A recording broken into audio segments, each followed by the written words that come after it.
Hi everybody, this is Roni Loren. I am author of the Ones Who Got Away series, and I'm here for Romance Author Storytime today. If you're not familiar with the series is a 4-book series. It starts with The Ones Who Got Away, which is book 1, but today I'm going to be reading from The One for You, which is the newest book. It's book 4. You can read them out of order if you want to get the full experience. You can read them in order, but each one does stand alone with its own couple. So the reason why I chose this one is because it's a reunion story, and that's one of my favorite tropes in romance is, you know, the one who had a crush on the other when they were younger and it never worked out then, and then they come back together later, or they dated, you know, in high school and broke up. But in this case, it's on that unrequited love. So I wanted to read part of the prologue. It happens when they are teenagers, so you kind of get a glimpse of them back before everything happened. And then the main part of the book happens, you know, 10 years later, 12 years later when they come back together. So here we go. I hope you enjoy it. Prologue 2005. Ashton Isaacs had a hard-on in the back row of the stuffed shelves children's section, and Kincaid Breslin had never been more delighted. Ash didn't see her standing there as she pressed her lips together to keep from laughing, since he was currently reclined in a bright green beanbag chair half inside the tent they'd set up as a reading nook for the kids. The main lights of the store had been turned off, but the 2 lamps in the children's area still threw off enough of a warm glow for Kincaid to figure out what was going on. Ash's face was hidden behind his floppy dark hair and the novel he was reading, but he was far from relaxed. Besides the obvious situation in his pants, his beat-up Chuck Taylors were bouncing like he was nervous or anticipating something. Kincaid grinned, enjoying the sight of her normally staid friend looking so undone. She tucked her hands into the back pockets of her jeans. Got to the good part, huh? Ash jolted so hard that he thumped his head on the top of the tent and almost collapsed the whole thing. What the?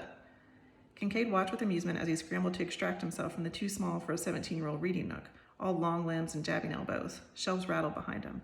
Damn it, Casey, he said, getting to his feet and quickly turning his back to her as he pretended to check the state of the tent. What the hell are you doing, sneaking up like that? You left like half an hour ago. She rocked onto her toes, trying to get her eyes on the book he'd been reading. I forgot my backpack. I thought I left it over here. I didn't mean to interrupt. Well, damn, give a guy some warning. What if I thought you were an intruder? I could have hurt you. He shoved the book he'd been reading onto the shelf next to Don't Let the Pigeon Drive the Bus. The cartoon pigeon on the cover looked scandalized. How? By throwing a dirty book at me, she teased, stepping closer. It's not a... Kincaid snagged the paperback from the shelf and flipped it over to get a closer look at the cover. She smiled at the sexy open-shirted Duke on the cover. Wow, look at you, Mr. Thriller Reader, is branching out. The cover got you, huh? I don't blame you. Look at those abs, ooh la la. Ash grunted, keeping his back to her. I didn't choose it for the abs. We're supposed to read as much stock as we can so that we can make accurate recommendations. These are popular. I'm being a diligent employee. Kincaid nodded. Of course, Ash Isaac's working overtime. Such a model employee. Reading naughty scenes and getting all hot and bothered in the kids section. Someone give this boy a raise. Ash groaned and finally turned around to face her, blue eyes wary behind his dark-rimmed glasses. You're like a dog with a bone, Breslin. You know, a normal person would just politely ignore the situation and change the subject. She smirked. Good thing I'm not normal. And are you really going to throw the word bone out there right now? Also, did you just call your junk a situation? Because you're making this too easy. She eyed the edge of the book to see where the space between pages was obvious and opened to the part he'd been reading. So, what turns the book snob's crank? She started reading. William ran his tongue along Isabella's suite. Ashton plucked the book from her hands before she could get to the scandalous part and tucked it under his arm. You're not old enough for this one, Casey. He grabbed the pigeon book and handed it to her. This may be more your speed. That pigeon is nothing but trouble. You'll have a lot in common. Kincaid laughed and put the children's book back on the shelf. Ash was only 3 months older than she was, and she bet every penny of her meager savings that he was... I'll try it again on that one. Ash was only 3 months older than she was, and she bet every penny of her meager savings that she was more experienced. Ash hadn't had a girlfriend in 3 years since they'd worked together at the bookstore, and before that, he'd only briefly dated Harmony Johnson freshman year. And dating seemed like a strong word for what that had involved. A few trips to the movies and homecoming dance. Since then, anytime a girl came into the store and flirted with him, Ash seemed damn oblivious. Kincaid knew that Ash was too focused on getting a scholarship and getting out of this town to get distracted with a relationship. But her boyfriend Graham had declared that a ridiculous tactic. Why can't you study hard and have fun at the same time, he'd say. But Kincaid understood Ash's drive in a way Graham couldn't. Graham's parents owned the bookstore and had the money to send Graham to whatever school he wanted. Ash's parents had more than she and her mom had, which wasn't saying much. But his dad, the high school football coach, had too many strings attached to the money. Ash only got college money if he majored in something practical at the University of Texas, his dad's alma mater. Ash wasn't much for practical. He had big dreams of writing and travel and didn't want to get stuck here. So just like her, if he wanted something beyond a Longacre High diploma, he was going to have to figure out a way out on his own. Come on, don't lie, she said with a smile. You're just going to take that book back because as soon as I leave, you're going to finish it. You're dying to know what William is going to do with his tongue. She reached for the book again. Heck, I'm dying to know. He batted her hand away. Nope. She caught sight of the number on the spine of the book. Hold up. This is the 5th in a series. Her grin went wide, her delight filling her like fizzy soda. Which means you've read 4 of these already, because my buddy Ash would never read a book series out of order. Sacrilege. Have you taken good notes? Scribbled naughty marginalia? Highlighted? Tell me everything. He groaned. Why do I allow you to be my friend again? She laughed and batted her eyelashes dramatically. Because you can't help but love me? I can't escape you, he said with a snort, but she didn't miss the flash of friendly affection in his eyes. But find your own smut. This is mine. And marginalia? Someone's been using that word-a-day calendar I gave her for Christmas.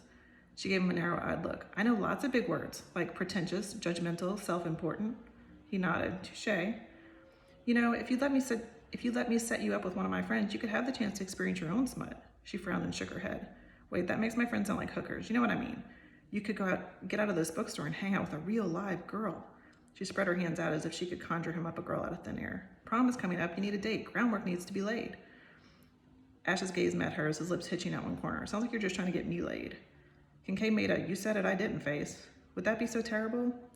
Did I miss the part where you're actually a dude and we're suddenly in a locker room? He puffed out his chest and deepened his voice. Bro, you need to find some hot chick and drain the snake.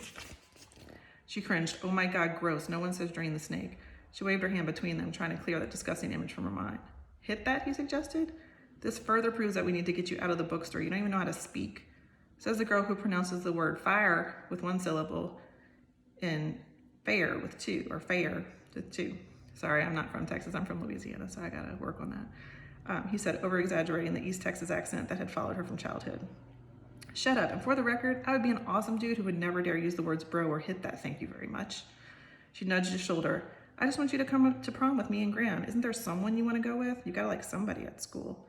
Ash's expression flattened and his gaze slid away. Not really. Not really? A shimmer of excitement moved through her internal sensors going off. That's not a no. Oh my God, you do have someone. Ash has a secret crush. She steps closer to catch his eye. I must know. You must tell me right now. I promise I'll keep it a secret. Ash let out a long-suffering sigh. You are relentless. She nodded. Yep, it's one of my finest qualities. He shook his head. Too bad. It's not going to work. I'm not telling you because A, you're physically unable to contain a secret. You would hurt yourself trying to do that, and I don't want to have that on my conscience. And B, this person is unattainable, so it doesn't matter anyway. No one is unattainable, she said resolutely. Have you seen who I'm dating? Who would have ever thought the Graham Lowell would be dating the daughter of a woman whose best skill is getting her rent paid by a different guy every month? Ash frowned and adjusted his glasses. Don't do that. Do what? Don't talk like Graham's above you just because he's got money and parents who actually know how to be decent humans. No offense to him, but that's a life lottery situation, not an accomplishment. And you have no idea how badly he wanted to impress you when he was trying to get you to go out with him. You were out of his league, not the other way around. Kincaid's chest squeezed at the fervor in his voice. Aw, Ash, you do love me. He rolled his eyes. But see, then maybe your secret crush isn't so unattainable either, she went on. Maybe you should try Graham's method and write her some romantic letters. I think I was half in love with the guy before I even said yes to a date. After those notes he left me, how could I resist? Ash's expression soured at that. I don't think love letters would work in this case. Why not? He put his hand on her shoulder, giving her this conversation's overlook. Because this girl is not an option. She's with someone else. Kincaid's lips parted, the words hanging between them. So that's not the whole prologue, but that's a good chunk of it. So I hope you enjoyed it. If you want to find out what happens with Kincaid and Ash when they come back into each other's lives, you can pick up the one for you at any of your book retailers or on audiobook. Or you can start the whole series with the ones who got away. So I hope you enjoyed this. I hope this video finds you safe and healthy at home, and I'll see you again soon. Bye.